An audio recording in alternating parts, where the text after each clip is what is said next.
Welcome to the Bringing Intimacy Back show, where intimacy is real. If you desire to intimately connect with yourself, your significant other, children, family, friends, community, and your higher power, this show is for you. Thus, we explore intimate topics, inspiring life stories, spirituality, and insightful tips on strengthening relationships. This show is hosted by Dr. April and her co-host, Dr. Kelly. Now let's get this episode of the Bringing Intimacy Back show started, because we share with you the secret power to intimacy to create a life you love, or love the life you create. Now here's your host, Dr. April, and co-host, Dr. Kelly. Welcome to the Bringing Intimacy Back show, where intimacy is real. How are you doing, Dr. Kelly? I'm all kinds of wonderful today. I was going to say all kinds of crazy, but that would be true, because you know what's happening in the last few days, right? No. Well, in my life, yes, but in the world? No, yeah, in the world, in the universe, there's been a full moon, and I don't know about you, but in this field and what we do, communication and just a variety of things have just been difficult. Well, you know what? If you saw my surroundings, right now I have one of these viral backgrounds for a reason. Because as you know, I'm working on my house. Yes. And I had refinished the floors. Dr. April, you can't even imagine the shine. People put carpet on these hardwood floors. They cover up the foundations. Yeah. And so I removed the linoleum and I found asbestos. So guess what? Thankfully, it was all intact and I can just build on top of it. So sometimes we have a bad past, right? Right. Maybe a bad relationship in the past. And we say, hey, you know what? That's asbestos. Exactly. So what do? Do you just cover it up, or what do you do? Put some carpet on it? As long as you don't grind it or sand it and it's not exposed, you can build upon it. So that's where you kind of know which relationship, which one is really like adios and which one to build upon. And that's why I'm excited about today's show. Yes. So is it based on the grinding? Oh, look at the sex therapist is in the house. Well, it can be. Maybe there's not enough sanding. Maybe they have some rough edges they brought in that need to be sanded. But with asbestos, not to sound like a contractor, but with asbestos, it's bestest to leave it alone. Yes. Build on it. Right. If you have a good enough foundation, you can build on it. Right, which is almost everything. It's about the foundation, the connection, and that kind of stuff. So yeah, I want to remind our listeners out there that also to Bringing Intimacy Back, I've created a few books that deals exactly with kind of what we're talking about, that intimacy, that connection. And check it out on Amazon, and it's called Improving Intimacy. So what we're going to talk about today is exactly what you were saying, is taking that foundation, and especially in, I don't know, like I said, a full moon. I don't know. I know I mentioned it, but what that really means is when there's a full moon, the water actually kind of rises. And when water rises in our head and in our body, sometimes we have a harder time controlling our emotions. And we don't have the skills of what to do when we're not our best. You know what I'm saying? Yeah, some of us run and hide. Sometimes, you know, we just need to acknowledge, hey, I'm not at my best right now. It's a hard day. Yeah. And, you know, one of the things that when I talk with couples, I tell couples that your partner, you're supposed to show the best customer service. Yeah. Many people don't. I know. That's why we're in business. Yes. We could just, you know what, if they took the advice from both scripture and your books and the other books that are out there, similar to our guests, that'd be different. But it is harder to apply to our own life, isn't it? It really is. Yeah, definitely. And so just like you said, in the sense of our guests that are coming on today, they're going to talk to us about couples and how to, because like, and now let me introduce our guests, because I'm so excited about having them on. Dr. Ray and Jean, they are a couple that really helps couples connect through couples synergy, in which we are going to dig deep into that. And they have been married since Valentine's Day, which is amazing, since the 1998, which it's been over almost 20 years. And they co-founded a podcast called Couples Synergy. And they also do couples retreat, They also do sessions. They're located basically out in Chicago. They have a master's degree in clinical psychology, and they have a great co-authored new book called Good Boundaries and Great Relationships. Welcome, Dr. Ray and Jean. Thanks for having us. How are you guys doing? Good.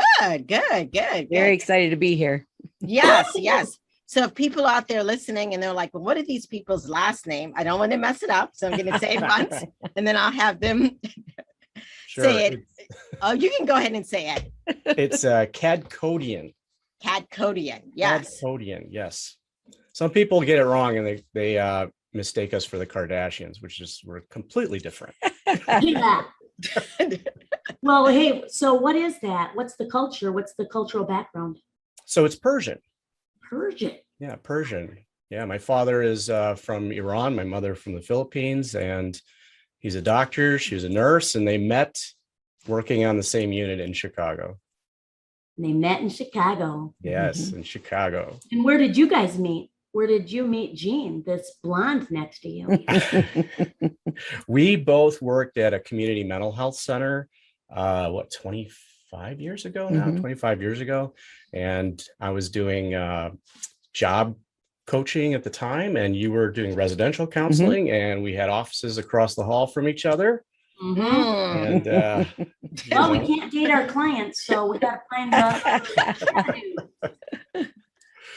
Yes, so that's all she wrote. And yes, we did get married on Valentine's Day in 1998, but that was not planned. We actually wanted to get married the weekend after, because that would have been the anniversary of our dating, but the church wasn't available. It was available on Valentine's Day. So that was before we even started doing any couples work, or before couple synergy was even a glint in our eye. So Little baby. Now it's growing, that's for sure. absolutely. Yes. So I was explaining how with the full moon and there's a lot of chaos and drama going on, and you guys use the word synergy. What exactly is your definition of it, and how does that relate to drama in relationships? Well, the word synergy, it relates to the whole is greater than the sum of the parts. And so when we work with couples, we're working with three different relationships here. The relationship within the husband, a relationship within the wife, and then the relationship with them coming together and creating a separate entity, the couple personality. Most couples don't feed that enough. Most couples, when we start working with them, that's where they're starving. They're keeping everything else in their life going, and they're not feeding their relationships.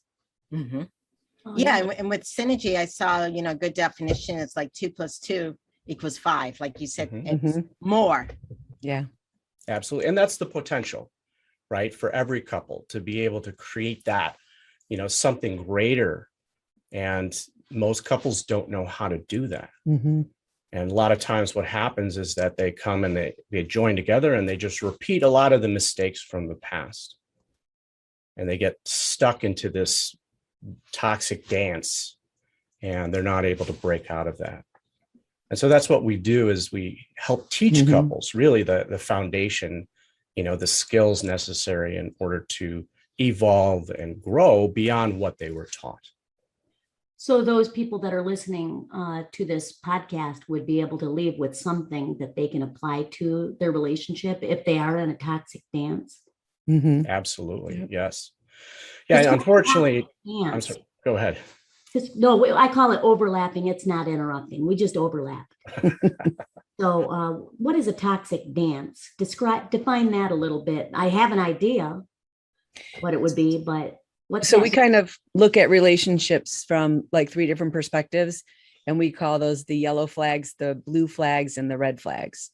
So yellow flags are behaviors that people are doing or not doing that erode the relationship, not spending enough time together, not doing new things, not investing in themselves personally in growth, their own growth, and, coming back together and learning about the other person again. So those are the yellow flags. Those are the relationships that are in there for 25 years. They've raised kids, and then they wake up and go, I love this person, but I don't know this person. And then we look at blue flags. Blue flags are like flatline, like in a code blue in a hospital. And these are behaviors like being private about things, not sharing what's going on your social media, or confiding in another person about the relationship that is probably of the opposite sex, and you're talking to that person more than your partner, and your partner's not included in that relationship. Other ways of checking out, if they're working too much, and it's a lot about keeping secrets, not sharing what's going on financially. And then the red flags, those are the toxic ones. That's when, Gottman says, John Gottman, he's a big researcher in relationships. And there's a direct relationship between selfishness and trust in a relationship. And so the red flags are one person in the relationship is very selfish. There may be an addiction, there may be emotional abuse going on.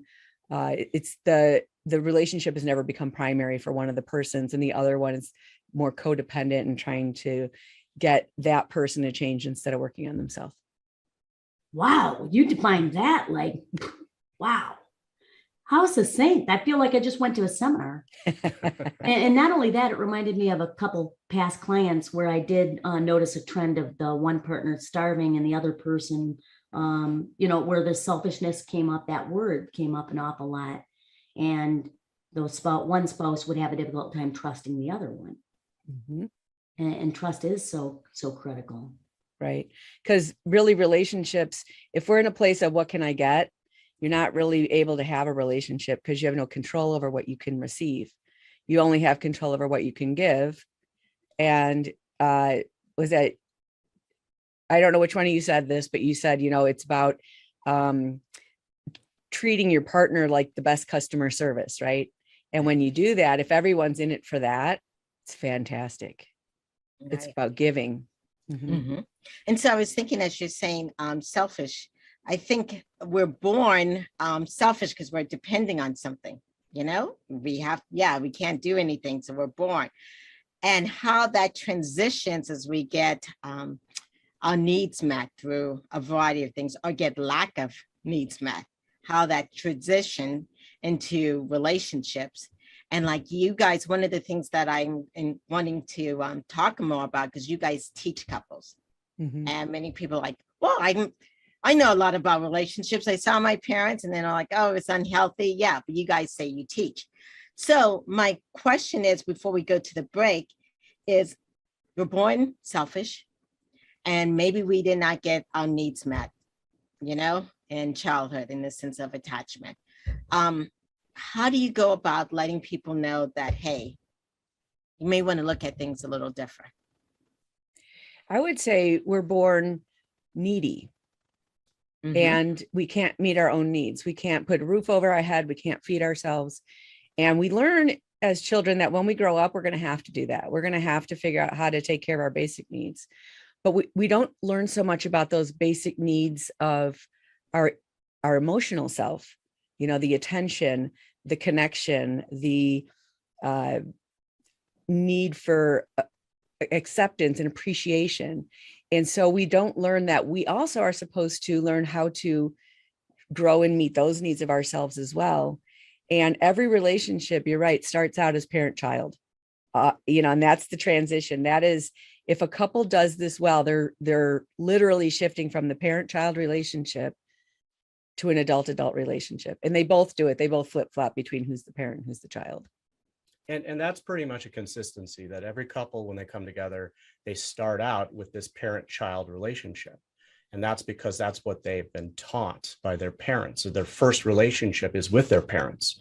They know the role of being the child and they know the role of their parents. So when you come together in an intimate relationship, we superimpose that onto our partner. And in the beginning, that's okay, because now you're challenged to grow and challenged to evolve.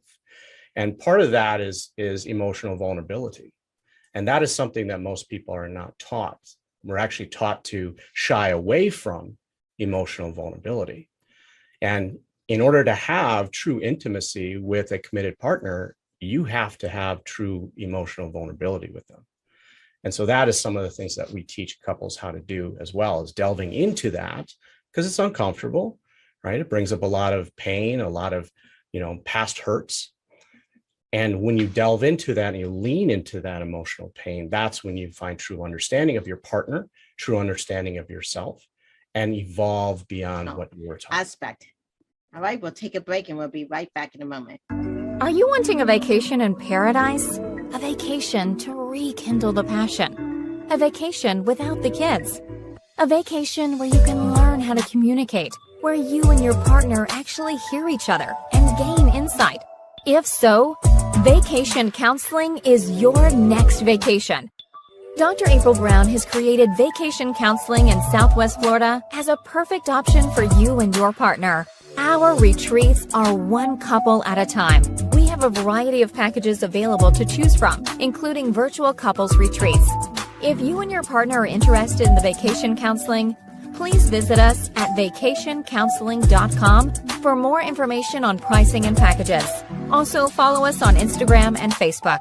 To keep track of the latest news, stories, activities, or coupons on vacation counseling and Dr. April's other services, we encourage you to sign up to receive a monthly newsletter called Intimate Connections at draprilbrown.com.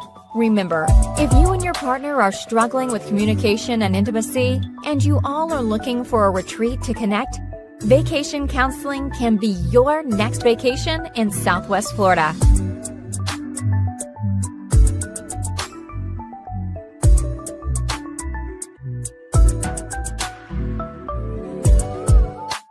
Welcome back to the Bringing Intimacy show, where intimacy is real.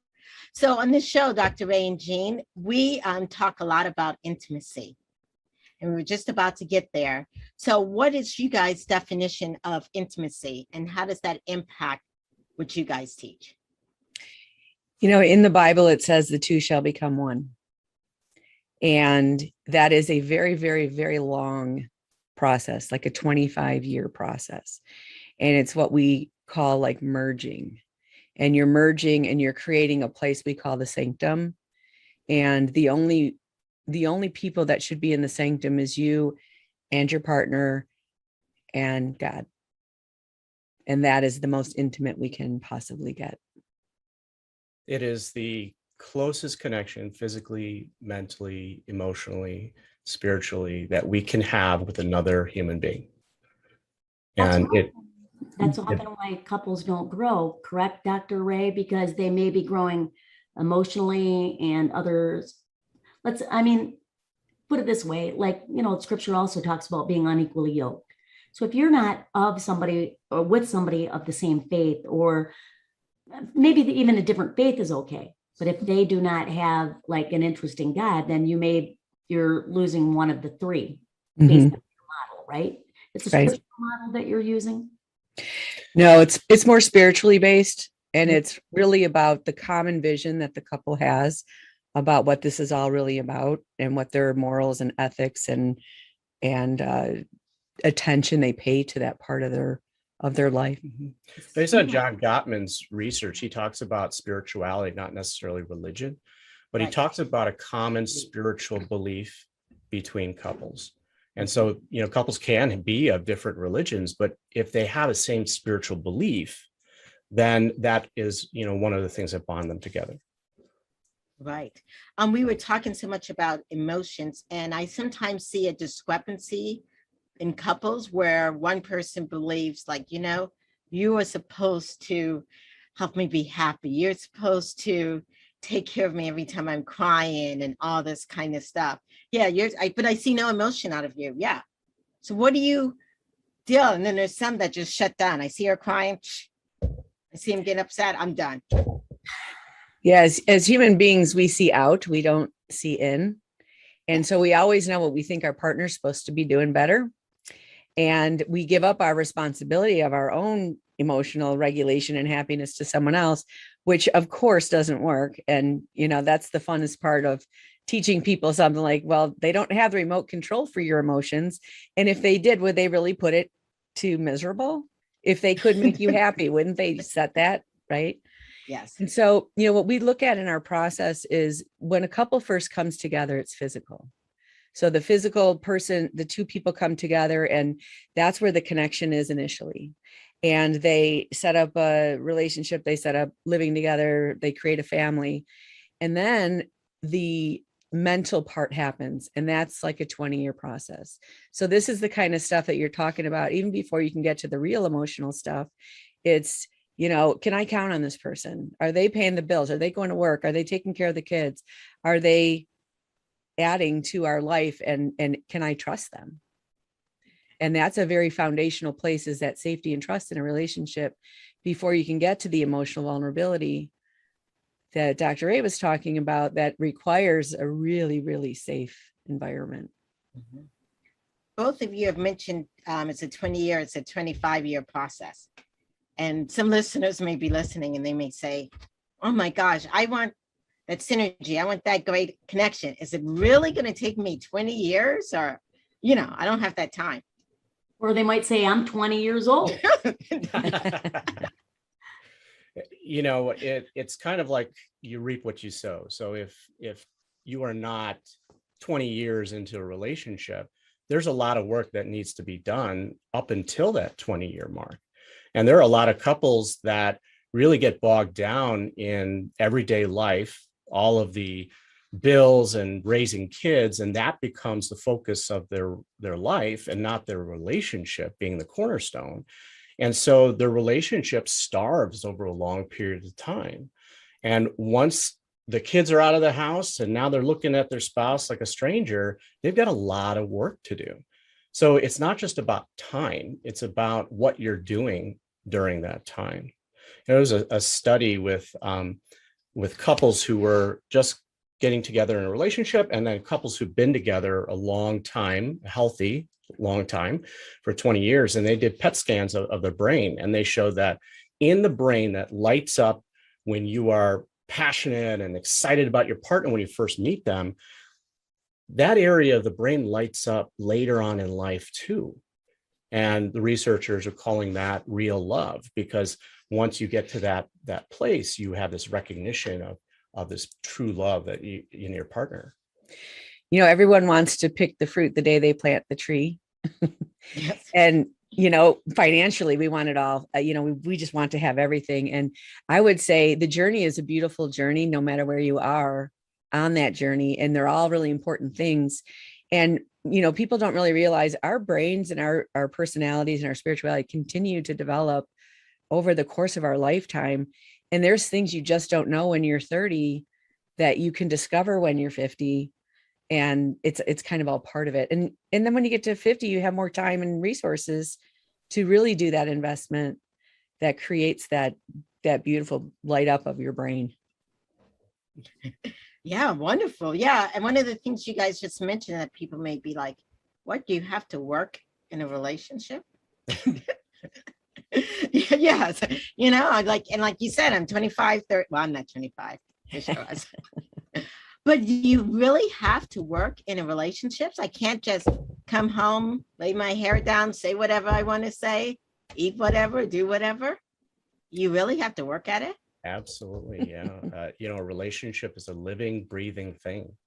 And if you are not feeding it, it is dying. And that's what people don't realize, is that, I said my vows, and so that should be it, right? It's just bonded for the rest of our lives together. And that's not true. Is it just like our bodies physically? If we're not taking care of it, we're not working out, we're not eating healthy, then, we start to deteriorate. And so does a relationship as well. Yeah. The every couple that gets married is in love on their wedding day, or they should be. Well, they should be, not every. Most people marry someone they love, and then what happens? And, I like to think about love like a garden hose. It's just an attachment. Like I am plugged in and my partner's plugged in, but what kind of water's running through that?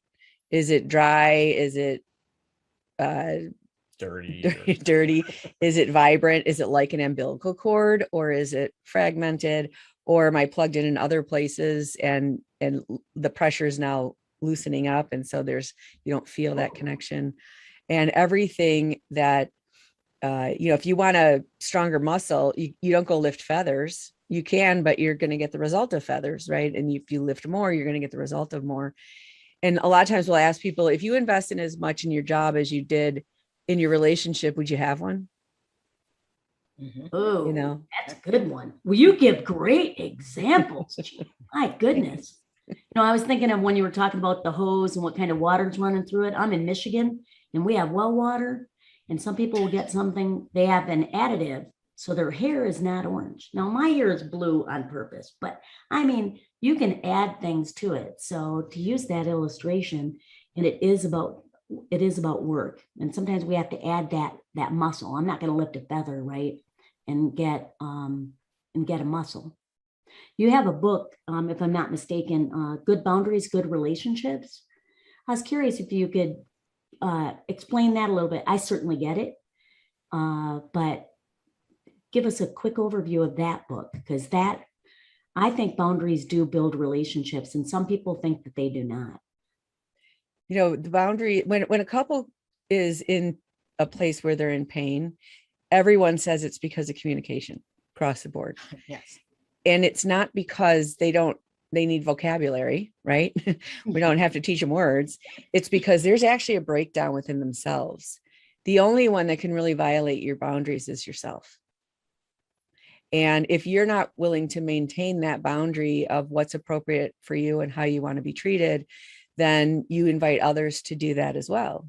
And so you can't show up not caring about your own self and what's appropriate for you, and then expect other people to treat you better than you're treating yourself. And how do you offer that to your partner if you don't have it? Yeah. Boundaries is such a big buzzword. Yep. And most people think that, setting boundaries is setting expectations for other people to meet. And that's the quickest way to get people to violate your boundaries. Expect other people to do something. And that's one thing that human beings don't like to do, is be told what to do. So, boundaries is what Jean was talking about, is within yourself, is understanding where you begin, where you end, right? And then also honoring it. If you're going to set a boundary for yourself and not allow yourself to be treated in a certain way, but then you allow it to happen again and again and again, that's where you are violating that within yourself and not showing respect for yourself. We like to use the example of the golden rule, right? The golden rule is treat others as you would treat yourself, but most people get it wrong and they treat others better than they treat themselves. Yeah, they do. Yeah. And then they expect it. Mm-hmm. Yeah. I'm curious with you two, because you two are both in the field of counseling and love to help others. Yes. And so as, digging a little deeper, when two people who love to help others connect, did you guys have a learning lesson in yourself from these 20 years of the younger version to what we see now? No, we're perfect. And we never fight, and we never had to grow or do anything. Model couple. Yeah, actually, it's been very enriching in our life to see all these other people. And there's even times when we fight the fight for the other couple, like I'll have my version, he has his version, and we don't agree.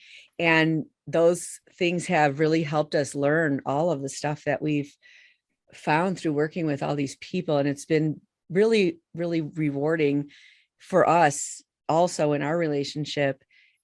We have to do it. We can't teach it if we don't learn it.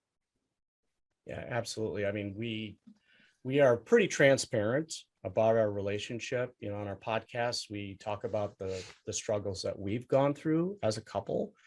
And, it is normal struggles. I mean, every relationship goes through, this getting to that point of whether we're going to divorce or not. Every couple gets there, and it's their challenge to really learn and grow. And that's really the point of being in a committed partnership with someone. It's not to have that relationship last forever, because even if a couple's together for 50 years, 60 years, someone is going to leave at some point naturally. Yeah. Right. And so every relationship ends. So the goal isn't forever. The goal is to learn and grow.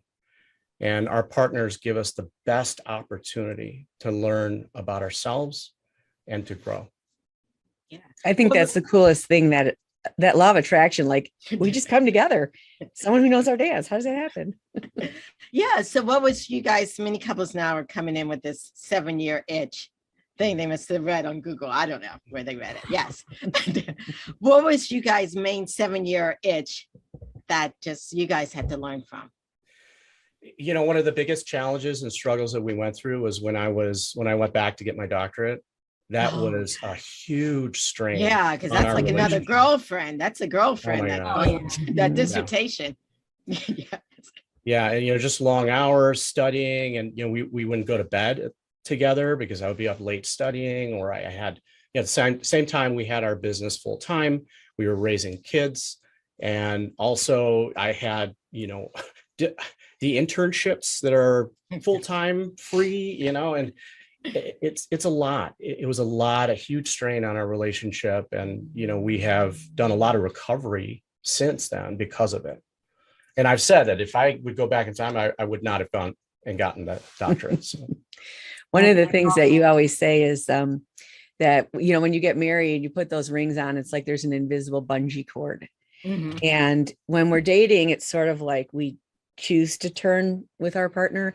But after we get married, it's like you can get so far apart and then it brings you back together and you sort of weave like that. And I think at the 7-year mark, that's when you're really evaluating, is this person showing up for me? Is this something it's worth investing in? And I remember being at a wedding and they did the dance where it's like, okay, if you've been married 1 year, leave the floor. If you've been married 5 years, and nobody left the floor between 10 and 20 years because there were no couples in that category. Right. Oh, Mm-hmm. When I was asked to help at a wedding once to do some things like to keep the crowd, interested, I had, okay, we're going to have a kissing contest. And it struck me how few people really wanted to do it. Like those of you that are still on the floor, kiss your spouse, and they looked like, what? Mm-hmm. Now, maybe 1 out of the 10 couples was a shy person and didn't want to kiss in public, but that was very telling as well. Mm-hmm. So when you talk about intimacy, that's more intimate to kiss someone than to have sex with someone. Right. That's why in the sex industry, they don't kiss. They don't kiss. Right. Mm-mm. No way. Not Julia Roberts and Richard Gere. Yes. Yeah. So Jean, I thank you for being open and honest and vulnerable about what you just said.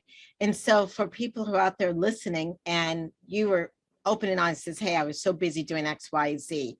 How did you deal with not being defensive? And, I really was not wanting him to do the doctorate.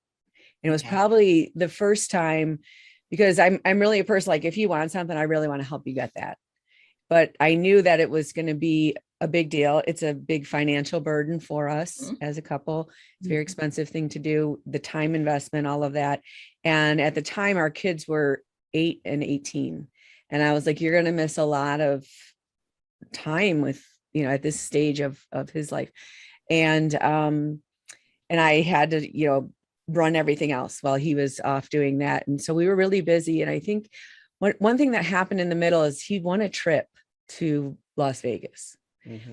And I think the entire trip, we just hashed it out. We had gotten as far away from each other as we could. And it all we were busy going through the motions of it.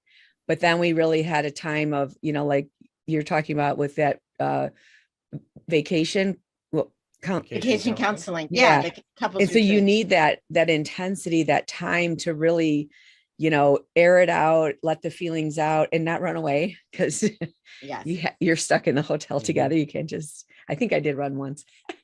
I came back though. I'm a runner. So, it was that. And then we had to recover from it. And now doing the work we do, I think his doctorate speaks a lot to that we have been in this and we are educated in this and we learn and we constantly are growing and teaching from our own experiences. And it's not just, well, I got certified in something and I'm good. It really is. No one that seeks a higher degree ever can stop learning about whatever they learned. you're not done. So Oh, Right. yeah, that's the first thing I learned in a doctorate is that you don't know everything. Yeah, it's a specialization, like a certification, but it's just like 7 years in one topic. I love your humility, and I love the way you guys communicate and your openness, because I think there's something when you get a certain point in life that it's like, oh, I got to have this together. We got to be that perfect couple. And that really actually builds walls and keeps clients and individuals away, because, well, it's our humanity, and people want to know, wow, that you did make a mistake and that you did work it out. And obviously here you are since 1998 when you met, and now you're helping other people. And I guess it's just a wisdom of self-care that you had talked about earlier, Jean, knowing when you do need to take that week off or the month off, while not abandoning your clients, but saying, I need a break. absolutely. And that was a big struggle to get public with who we are in our relationship. That you see the social media and it's like, what do you put on there? And at some point we just had to get to this point where we have to be proud of everything we're doing. And if anyone knows about it, we have to answer to that. And so it is something we're really passionate about, is letting people know the real stuff. And that's what we do on our podcast. We interview couples about their relationships, and people share, and it's really beautiful because the images that we get they don't tell the story. The last couple we podcasted, they said they were about to be divorced, and they decided they were going to go for a walk every night and hash it out and make that decision. And when they walked, they held hands, and all the neighbors were like, aren't they cute? They love each other. They're holding hands. And they're like, no, we were like trying to see if we're going to divorce. So we don't see the reality of what's really happening. That's true. Yes. Yeah. Well, definitely. I'm going to go take a break. But when we get back, we're going to talk about two things. One, I want to talk about the running, because many of us, like, oh my gosh, should we run? Should we chase? What skills and help in that?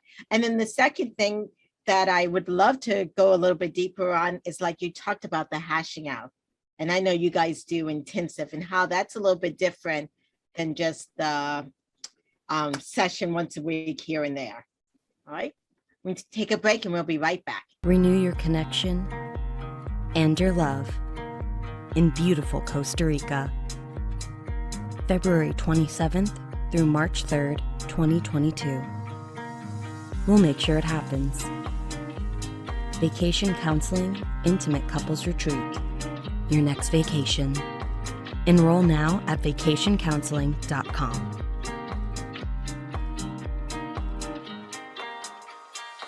Welcome back to the Bringing Intimacy show, where intimacy is real. And so we were just now talking about running, when you get so upset, or you get so, got so emotional or whatever. Do I run? Do I stay? Do I chase?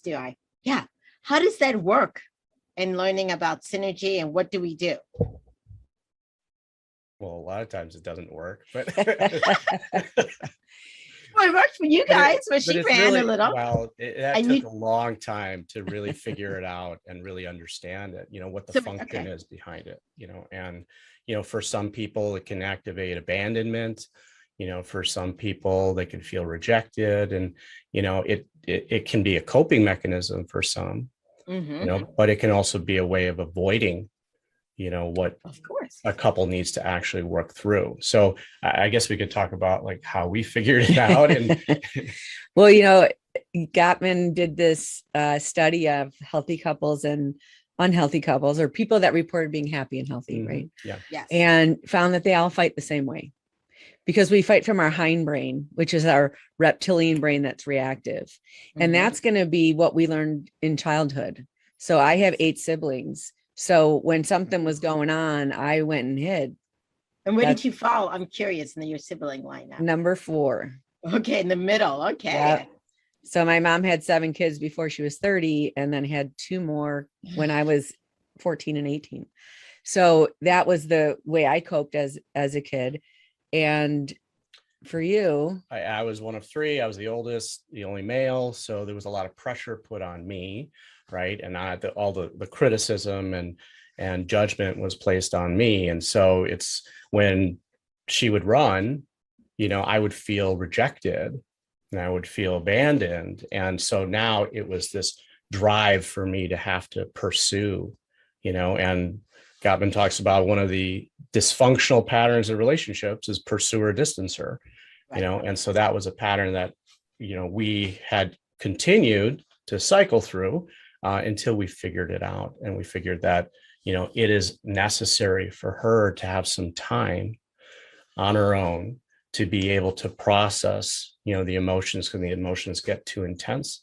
And it is important for me to be able to learn how to process my own emotions and not be reactive, right? Because being reactive is never going to get us anywhere. I think the other part that's really important is I always came back and we always tried to figure out what we could do different and better. And that's, the skill of a healthy, happy couple comes back and makes those repair attempts, right? The other thing is when you're hurting, you don't know what you're doing to hurt someone else. You just know when you get hurt. Like if I stepped on your foot with a high heel shoe, that wouldn't hurt me at all. And I'd be like, what are you doing over there? Upset. And I think it probably took me a long time, maybe like 20 years of our relationship before I really— You mean yesterday? Because I'm just teasing you. Before I really realized the impact it was having on him. Yes. And I think you didn't really become vulnerable and letting me know that it was so hurtful to you. And so we found ways of making it safer. So, he knows now that if I'm taking time, I'm not violating anything within our relationship. I'm going to come back. I'm not really leaving him. I'm just taking care of myself for a bit. And so it feels safer in the relationship when we do that, those automatic things that we cope with. And I think part of the processing was also understanding what that feeling, what the emotion is tied to in history, right? So we call it like emotional icebergs. So that 15% of what's going on is happening now, but 85% under the water is based on history. And so when we have an intense emotional reaction to something our partner said or did, it is tied to some pain, some wound that we have brought into this relationship from our past.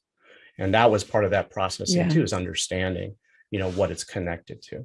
Because the 15% that's happening right now that you can see, like leaving your shoes in the whatever people fight about, is sitting on the 85% of history, but you feel it 100%.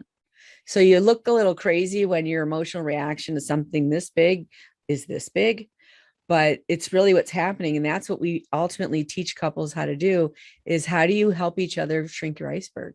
How do you heal those things? And it is possible to heal those because that part of us is no relationship to time. And we can go back and apply emotional first aid and start a healing process and help each other heal. And that's really ultimately how you become intimate and merge.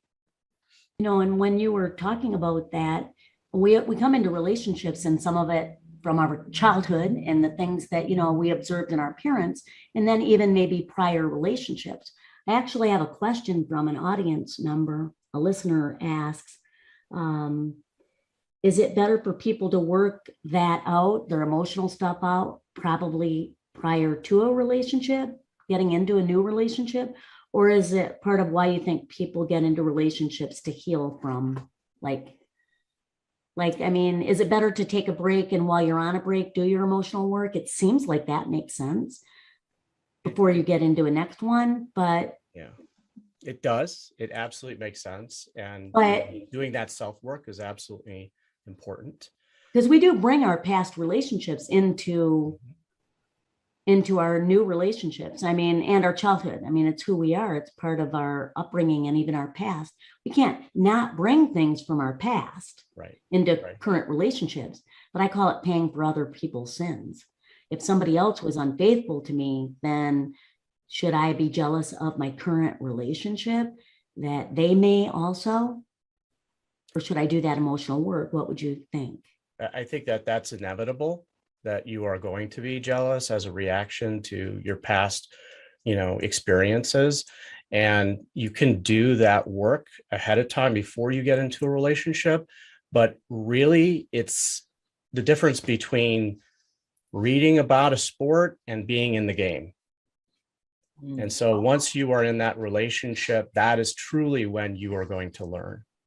I love that illustration. Like, unless you're in a goalie or a kicker or whatever it is. Yeah, if you read a book of how to ride a bike, you don't know how to ride a bike. That's for sure. But there is work that is personal and is, your self-worth and your belief systems. And some of that grief stuff is individualistic, but a relationship work is a whole different set. You can't work on trust as an individual person or vulnerability as an individual person. And so there's different lessons. And we actually went through that process. In my life, I was in some really bad relationships and I took a 3-year break and I became the person, I always say this to people, I became the person I want to spend the rest of my life with. And then I attracted someone. And then the work starts with this. Yeah. And then continues throughout your life because it's a part of growth in a relationship. To think that there wouldn't be a problem or problem areas, that's really, that's not, I mean, some people think, well, if I'm happy, we're never going to argue. Well, you better marry the perfect person then, right? As long as you got perfect down, you're good. Yeah. But we're all flawed. So, I have to bring this up because it just reminds me of something that happened recently. I think that this all boils down to emotional vulnerability.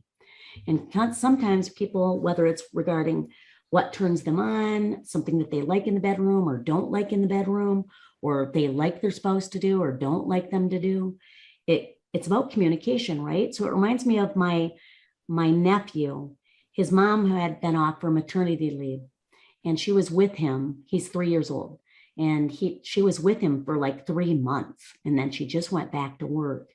And when she came home, he hit her. He didn't know how to say, I was scared.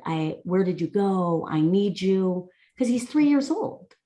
And I like to think of myself, even and other, like all of us, like we're adults. And we may be like my little Archer who was scared, didn't know where you went. Why did you leave me? Or why did you do that? And then you just strike out. So what would you say to couples and individuals on emotional vulnerability and risk in communication? There's a beautiful sculpture that was part of the Burning Man thing. And it's this couple and their backs are to each other like this. And then inside are these little children reaching for each other. Oh. And if we could see our partner like the 3-year-old child, and when they're having their emotional upheaval, it is something that old and deep inside of them that's coming up for healing. And if you were with a child that was afraid of monsters in the dark, you wouldn't be like, shut up, there's no such thing, go back to bed. You would be like, oh, monsters, let's get the monster spray, let's look. You would look at them, you would believe them, you would problem solve with them. And we don't see our partners like that vulnerability. We see them like adults and we think you shouldn't act like that. But we do because we are. And that's part of that iceberg that we're trying to heal.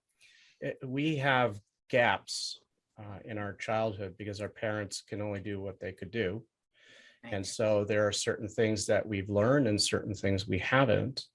And that emotional vulnerability or being able to be comfortable with being vulnerable is something that all of us have struggles with.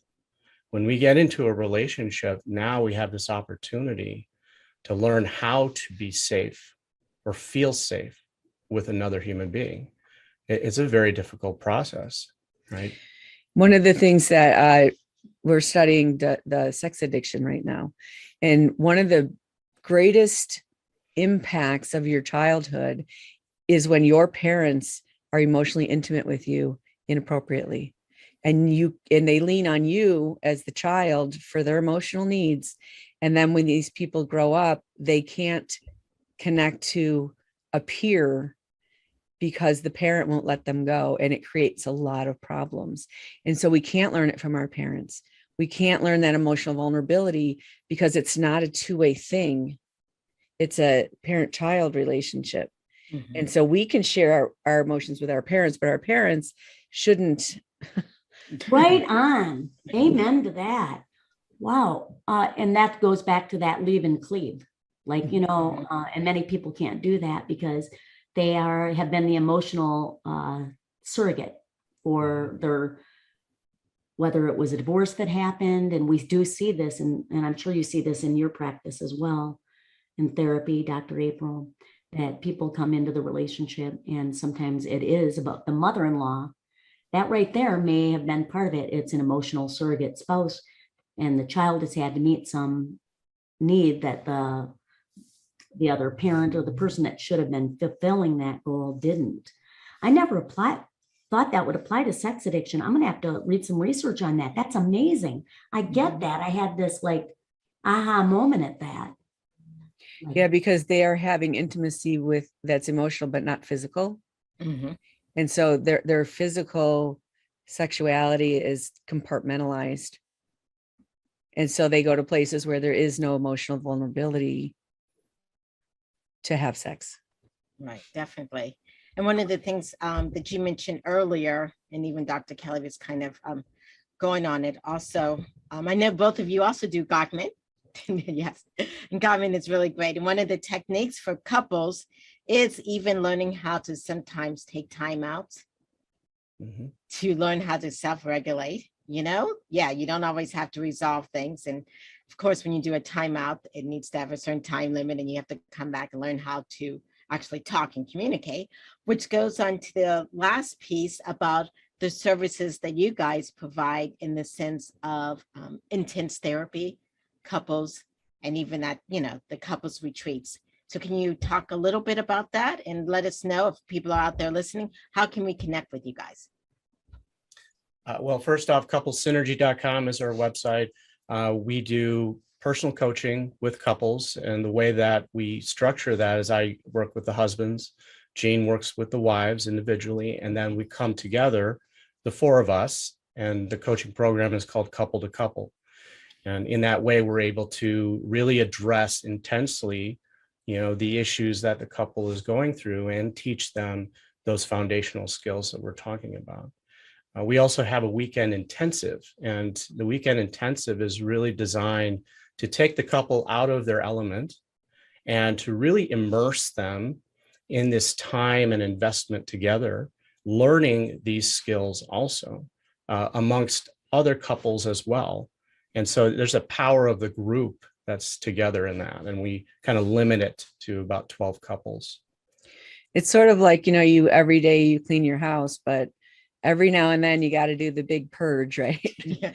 And it's a huge investment all at once in your relationship with zero distraction. So when you're working on your relationship and you're meeting with someone for an hour a week, and then you go right back to your life. Right. And so when you do that intensive 4 days of staying in it, when it's uncomfortable, you stay in it, you don't get distracted, you can get down to those deeper levels, which are really important. And so each of the things that we do build on each other's. We also have the home study course, Relationship 101. Because it's like learning another language. When you're learning this stuff, you're like, how does our brain work? What are those emotional needs? What is this? What is that? And so that's what we teach in the home study course, is all those parts that you need. And then you can put them together as a couple in the unique way that you need as a couple. So does that make sense? Yes. Well, thank you, Dr. Ray and Jean, for being on the show. This has been amazing. Yes. And for couples who are out there listening, I do think when you do those couples intensives, and when you have a male, because I use a male counselor also, and it's more than one therapist, it really does make a difference. And so, and then I'm glad that you guys have these workshops, home study, that teach people skills, real life skills. So thank you so much for being on the show. We really do appreciate it. It's been an honor. And if anyone wants to do the home study course, we're offering 20% off for your guys listeners. I don't know where they'd get the link. You can do that. Awesome. It's right there. And we'll also have it. It's go.couplesynergy.com. Go.couplesynergymethod.com/BIB. Okay, awesome. Thank you so much. You're welcome. Wow, these guys are prepared. I like it. I think that a reason these intensives work is whether it's with couple synergy or vacation counseling is because so often we go and we get a 50-minute hour. We call it, it's the 50-minute hour and it's once a week. This is typical therapy. And then you're in the middle of it. And then we'll see you next week. And then it's awfully hard to get back to it. And that's why I think some people are like, I spilled my guts. I left, I have to come back. They don't know where they are. So much has happened. So intensives really do work. For those of you that are listening, remember to follow us on iTunes, also YouTube, Facebook. Congratulations on being in the top 200 relationship podcast in the US, Dr. April. Oh, thank you so much. Long time. And it's just great to be a part of this. If you're listening to us also on iTunes, feel free to write a review. We have great guests that you can see. And it's just been great to be a part of your day today. All right, thank you. And coming up on October 28th, which is next week, we have Transforming Your Marriage with the 6 Pillars of Intimacy with Tony and Alyssa DeLinsborough. They're very awesome. I've had them on before. November 4th, we have Maureen Hancock, Finding Joy Through Grief. And then November 11th, Jason Gatson on relationship and personal growth and intimacy. And Dr. Ray and Jean, you guys are welcome back anytime. And it's been a pleasure. Thank you so much. Thanks for having us. Okay, this has been the Bringing Intimacy Back show, where intimacy is real. See you guys next week.